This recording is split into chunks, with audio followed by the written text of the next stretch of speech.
Buenos días a todos. Gracias por su presencia, gracias por venir y participar en este magno evento que fue iniciativa del presidente de la Sociedad Médica del Hospital Ángeles Metropolitano. El doctor Joel Bañuelos me pidió que organizara un evento científico de alta calidad que tuviera, digamos, aval académico. Y entonces eso me permitió, aprovechando que soy yo secretario de AMCEMIG, decir, bueno, pues vamos a aprovechar y hacer las dos cosas. Un evento de la Sociedad Médica, que es este simposio de cefaleas y migrañas, y el primer evento regional de AMCEMIG, ¿no? Aquí en la Ciudad de México.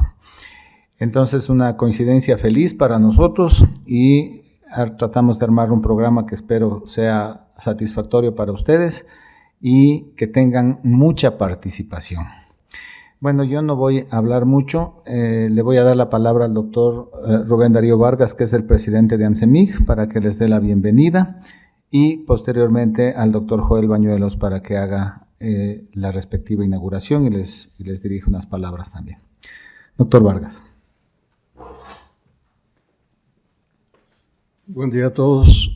Soy el doctor Rubén Darío Vargas, actual presidente de AMCEMIG, y quiero agradecer en primer lugar al doctor Joel Bañuelos la oportunidad de generar este simposio que cumple con una de las inquietudes y necesidades de AMCEMIG, que es el generar eventos con la calidad suficiente para mantener la divulgación de las actividades relacionadas con la cefalea recientes.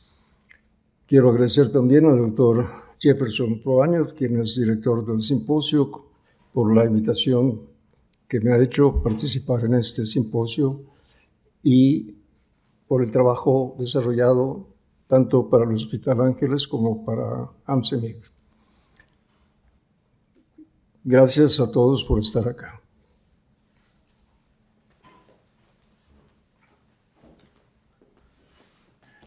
Muchas gracias, doctor Vargas, por las palabras de bienvenida. El doctor Joel Bañuelos nos va a dirigir unas palabras.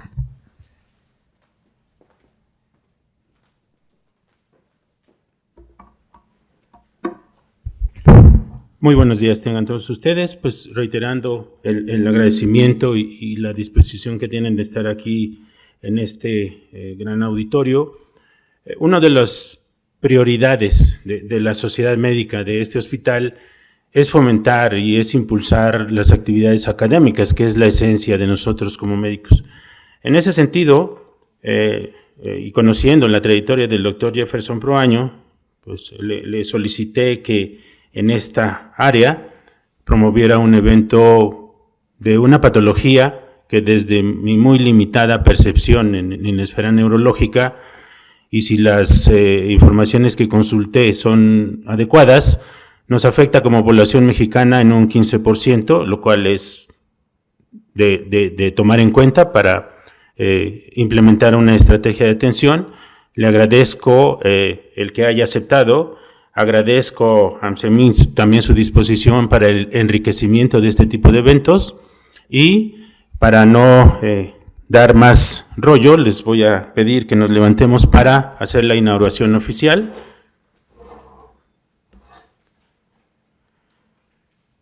Siendo las 8:52 del 14 de junio del 2025, damos formalmente inaugurado el simposio de cefaleas y migrañas. Espero que lo aprovechen y lo disfruten. Muchas gracias.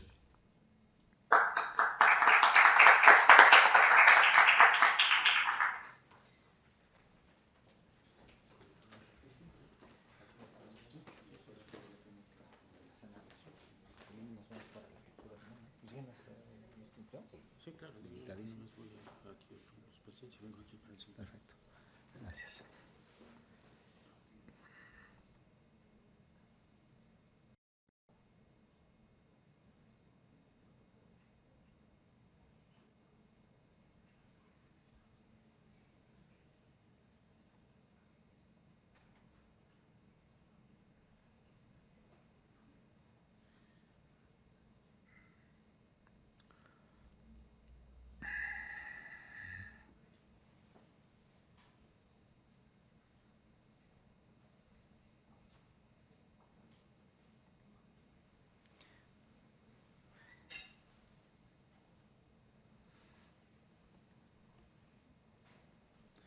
Podemos compartir si quieren la pantalla ya.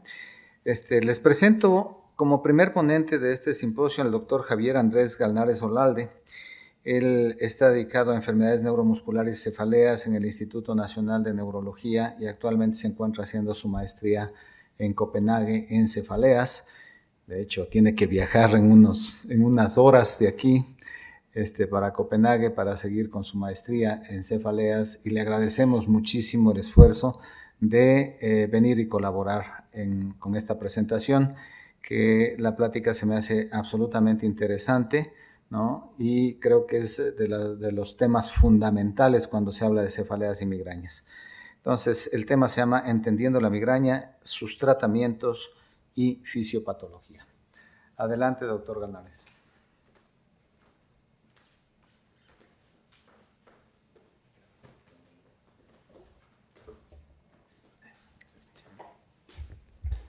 Buenos días a todos, un gusto tenerlos aquí tan temprano y en sábado. Pues vamos a empezar con un tema muy bonito para mí, que es, digamos que la parte fundamental para entender todo lo que viene en estos siguientes años de la migraña y lo que hemos tenido en los últimos 5 años.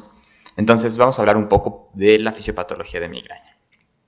Entonces, para empezar, me gustaría mostrarles esta imagen. Esta imagen es del artículo del Dr. Ashina del 2020 del New England.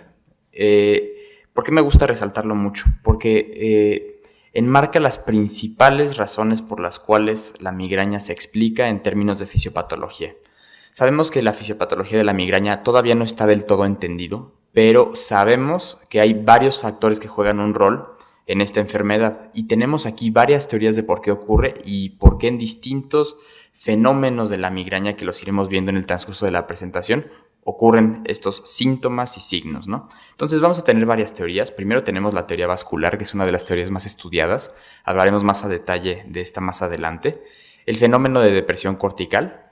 También vemos aquí la teoría genética que explica la migraña, el fenómeno de sensibilización central y también la parte de inflamación neurogénica, que va a estar mediada por distintas sustancias que también iremos tocando en el transcurso de la plática, que tiene un rol muy importante, sobre todo para finalidad de tratamiento. Y finalmente, el tema de desequilibrio de neurotransmisores. Ahora, esta gráfica también, muy importante que la reconozcamos, es cómo dividimos un fenómeno de migraña. Vamos a desenmascarar cómo ocurre la migraña en distintas etapas. Primero vamos a tener una etapa que se conoce como etapa prodrómica, ¿no? Que es la etapa cual puede ocurrir horas a días antes de que empiece realmente el episodio de cefalea, donde el paciente va a manifestar síntomas como fatiga, somnolencia, bostezos, por ejemplo, alteración en la concentración, apetito incrementado, a veces el famoso craving de comidas, principalmente en temporada vespertina, y se explica por el fenómeno de activación hipotalámica, del cual también hablaremos más adelante. Después viene, en los pacientes que tienen migraña con aura, viene el fenómeno de aura, que puede ocurrir de 5 a 60 minutos antes del periodo de cefalea, y el principal fenómeno fisiopatológico que es asociado con esta fase es el fenómeno de depresión cortical. Luego viene la fase de migraña, que es la fase que todos conocemos, aquella cefalea que se presenta de intensidad de moderada a severa, que es unilateral, que es pulsátil, que se asocia con fotofobia y fonofobia, náusea y vómito, que el principal mecanismo que está implicado es el fenómeno vascular, este fenómeno de vasoconstricción, vasodilatación que estaremos viendo, y la activación del sistema tergiminovascular. Y finalmente tenemos la etapa postdrómica, que es la etapa que ocurre después del periodo de cefalea, que ocurre de 24 a 48 horas posteriores, que el término coloquial que el paciente nos refiere es la famosa cruda de migraña, donde el paciente experimenta alteraciones en la conciencia, se sigue manifestando fatigado, se sigue manifestando con alteraciones en la concentración, y esto es lo que también puede incapacitar a los pacientes. Y esta gráfica que sigue, seguramente la habrán visto en algún congreso, en alguna plática, es nada más como de forma más gráfica explicar estos mismos fenómenos, ¿no? Entonces, vemos aquí en la imagen de la izquierda la fase premonitoria, donde vemos que hay activación, que esto se ha visto en estudios funcionales de resonancia magnética, como hay activación tanto de la corteza occipital en fases iniciales como del hipotálamo. Luego viene la fase de aura en aquellos pacientes con migraña con aura, donde lo explica el fenómeno de depresión cortical, del cual hablaremos más adelante. La fase de cefalea, donde hay activación del sistema trigeminovascular, y finalmente la fase postdrómica, que es la menos estudiada, que se caracteriza por el flujo sanguíneo cerebral alterado. Entonces vamos a empezar por fases y vamos a ir desglosando cada uno de estos fenómenos. Y vamos a empezar con la fase prodrómica y de aquí vamos a ir a la parte del sistema nervioso que más está involucrado en esta fase, que es el hipotálamo. Entonces, ¿por qué se caracteriza esta fase? Hay un fenómeno que le llamamos fenómeno de hiperactividad que ocurre en pacientes migrañosos en etapas prodrómicas. Ahora, como veíamos en la gráfica inicial, son los pacientes que presentan bostezos, sed, craving de comidas, alteraciones en la concentración, que estos generalmente son síntomas que son generados por activación del hipotálamo.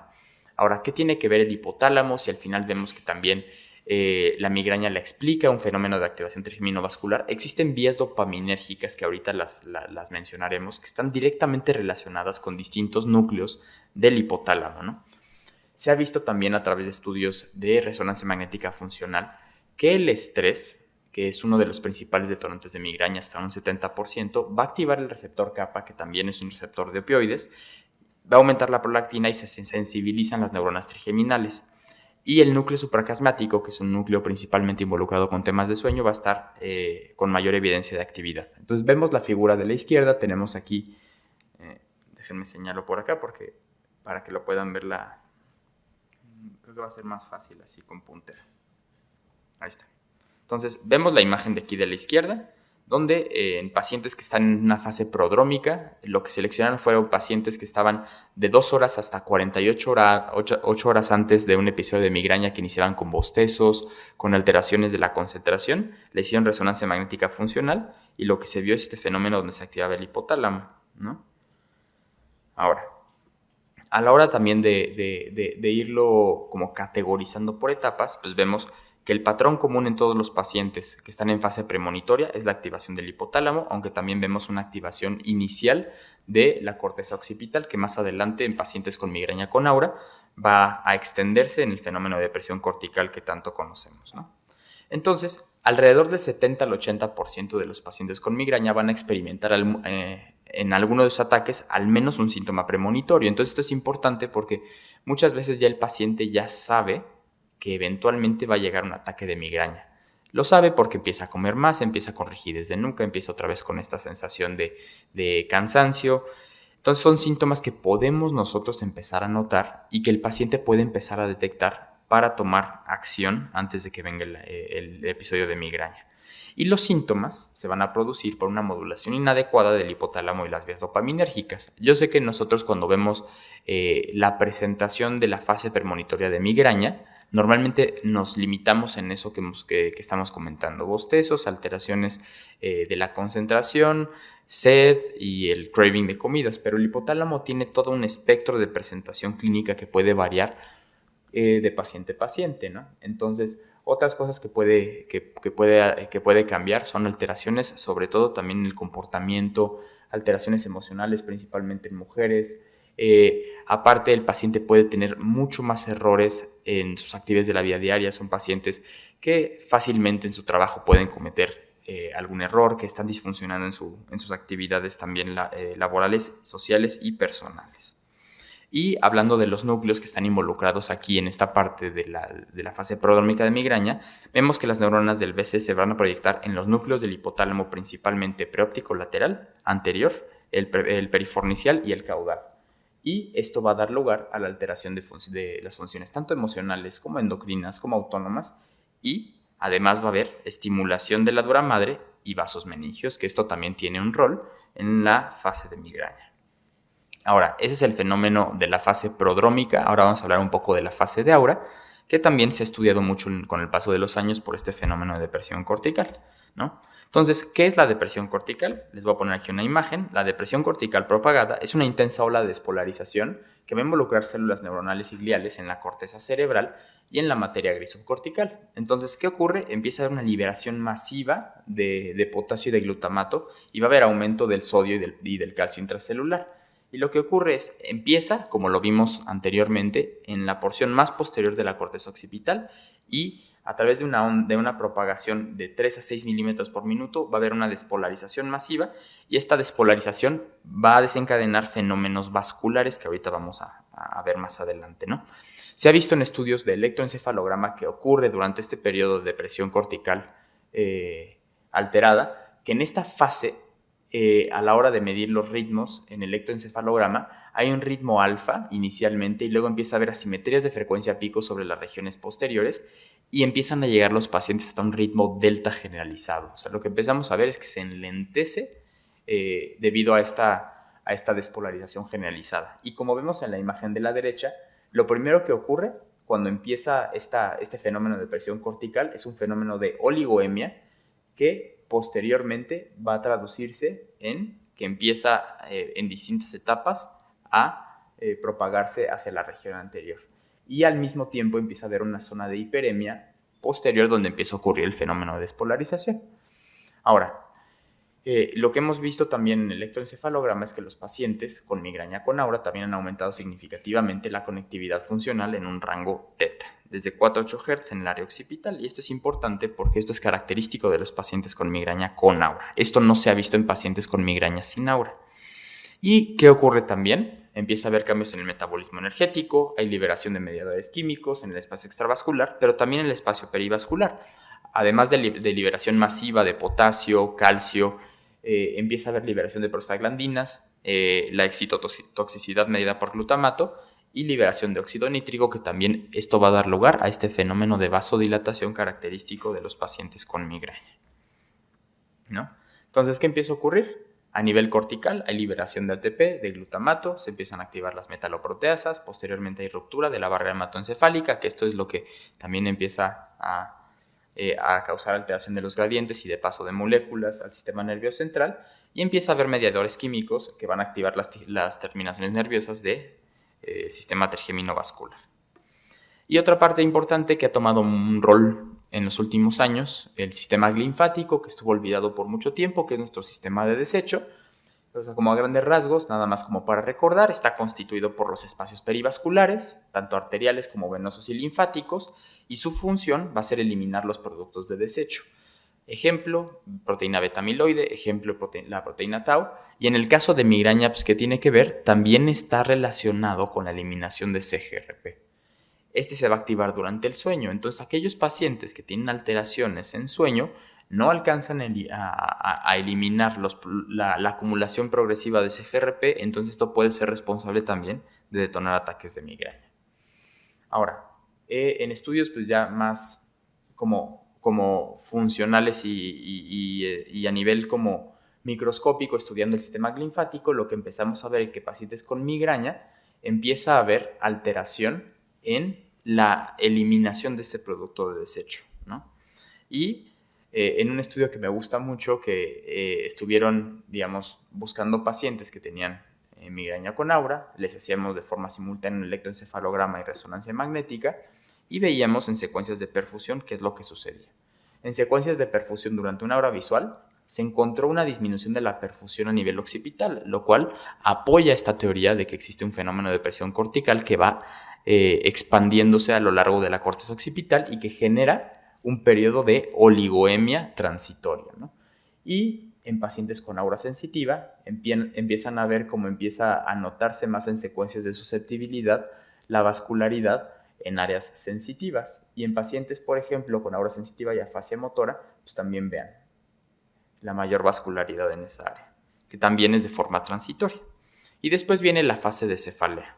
Entonces, en esta fase de cefalea, que es la más estudiada, la que donde está en el enfoque actual de los tratamientos, se caracteriza principalmente por esta afección. Entonces, para esto vamos a entrar en el sistema trigeminovascular, ¿no?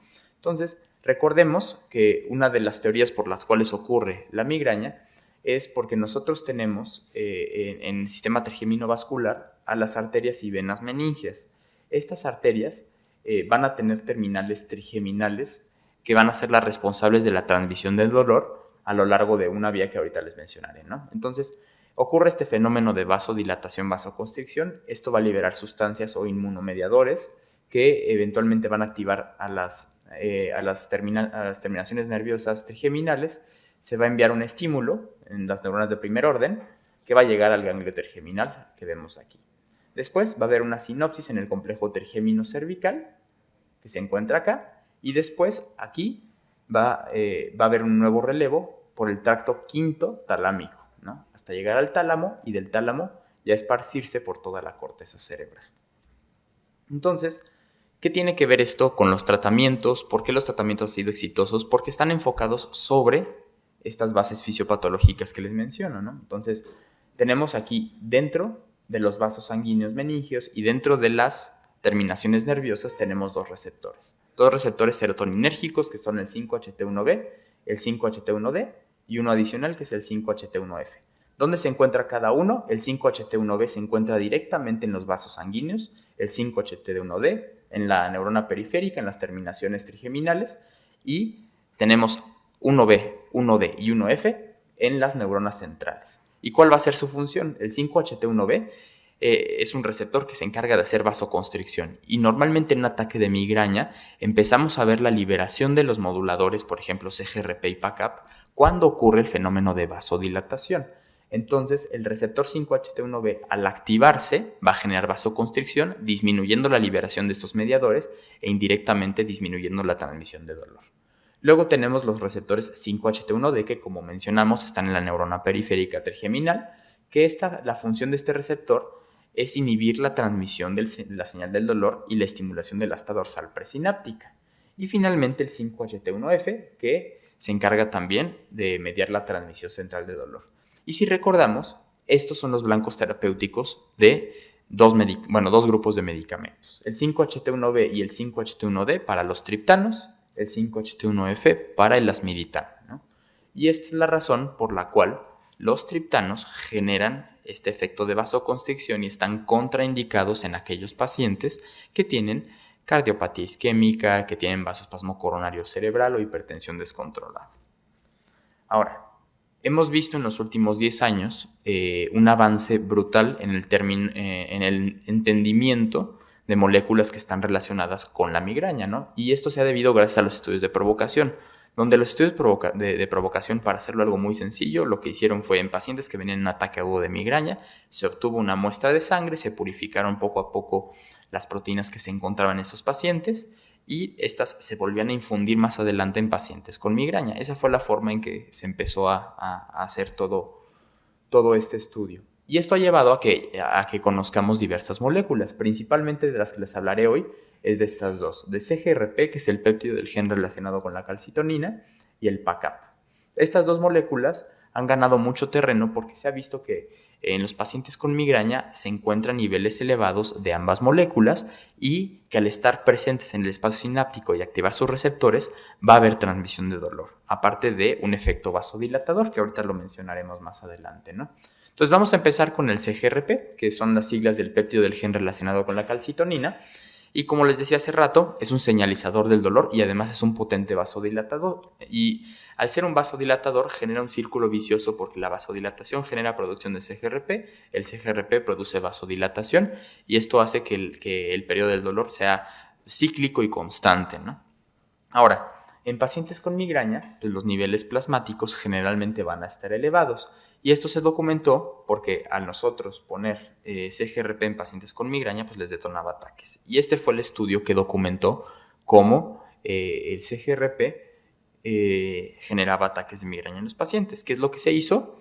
Se les inyectó CGRP y en los primeros minutos y horas de dejar la infusión de CGRP, vean la cantidad de ataques de migraña que empezaban a desencadenar, a diferencia de los pacientes que se les aplicó placebo, donde no hubo ningún detonante de migraña. Entonces, vemos así, vamos a agrandar un poco una terminal trigeminal posináptica, y lo que vemos es que viene aquí la neurona trigeminal, libera CGRP, CGRP se va a unir con su receptor, que está mediado por RAMP1 y por CLR, esto activa un complejo que es el complejo del receptor de CGRP, que va a activar un sistema mediado por adenilato ciclasa, donde se libera ATP y hay activación de una proteína sinasa A y esto genera vasodilatación.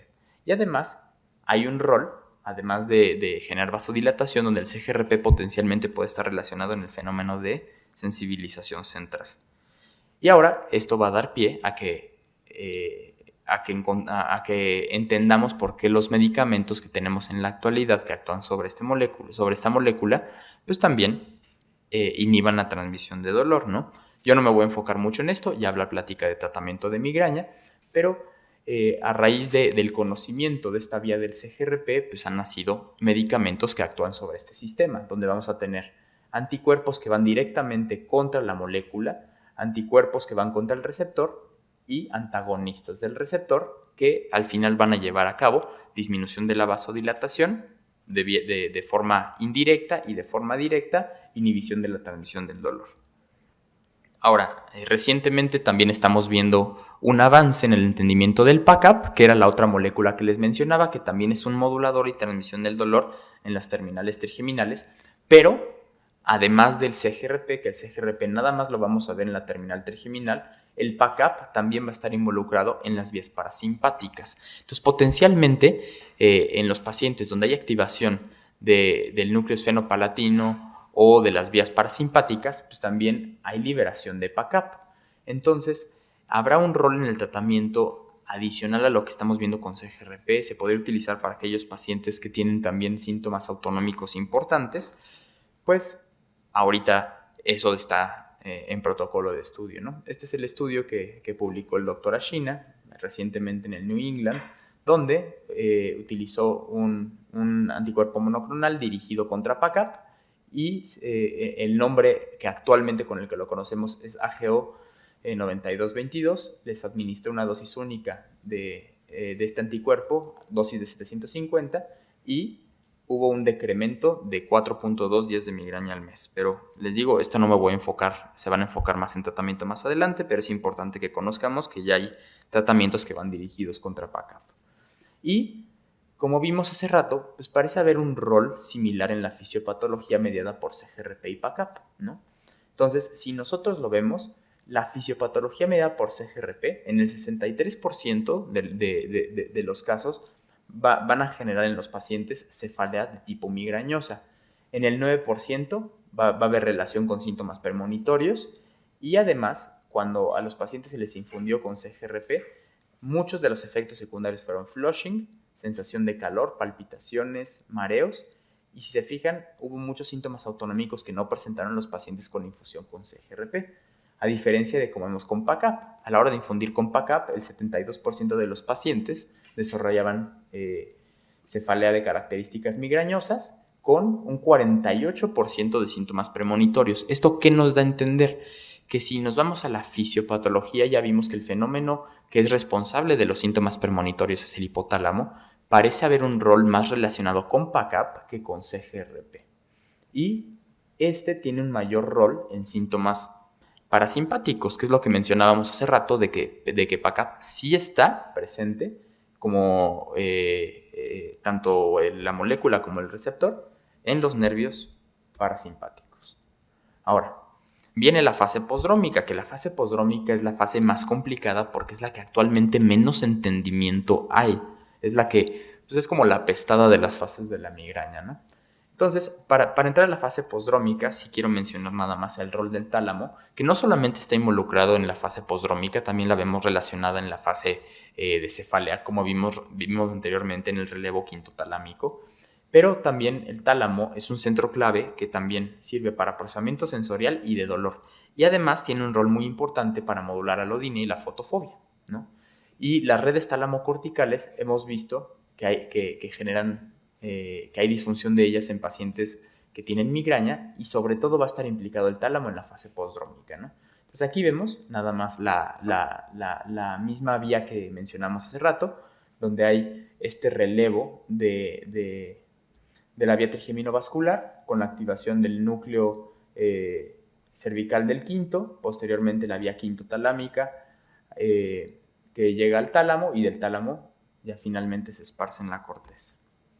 Y esto a manera como de resumen de todas estas como inputs o vías, vemos que la vía tálamo-cortical está involucrada en la transmisión de todos los estímulos nocivos y de la percepción de la cefalea.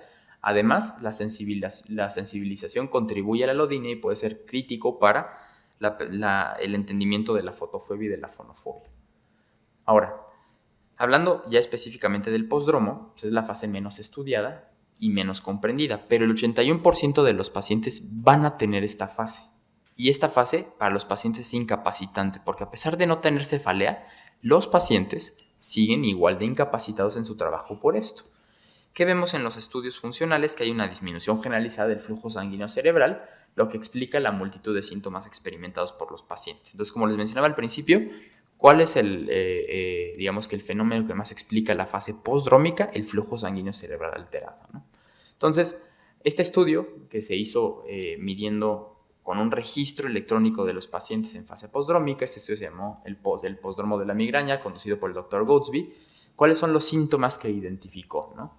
Que los pacientes mencionaban que el 75% de ellos se sentían cansados, se sentían como muy fatigados. Había el 67% con dificultad para concentración, 16% con rigidez de nuca, mantenían fotofobia un 13% de los pacientes, un 22% se sentían irritables y 10% referían a algún tipo de mareo. Entonces no hay que despreciar tampoco estos síntomas y no nada más enfocarnos en tratar nada más la cefalea, sino también entender esto para que al final a los pacientes les podamos dar un beneficio en el tratamiento, ¿no? Y finalmente quiero tocar este tema de la sensibilización central, que a pesar de que no está, relacionado con alguna de las fases en específico, la sensibilización central es algo que nosotros no queremos que ocurra. Porque la sensibilización central, ¿qué es lo que empieza a ocurrir, ¿no? El paciente, debido a esto, empieza a entrar en una fase de cronificación del dolor. Y nosotros sabemos que en la sensibilización hay dos tipos, que uno es la periférica y otra es la central. La central es la que normalmente más nos preocupa, porque hay afección de las neuronas de amplio rango que se localizan en la neurona del trigémino. Entonces, por lo tanto, hay una disminución del umbral para disparo de dolor.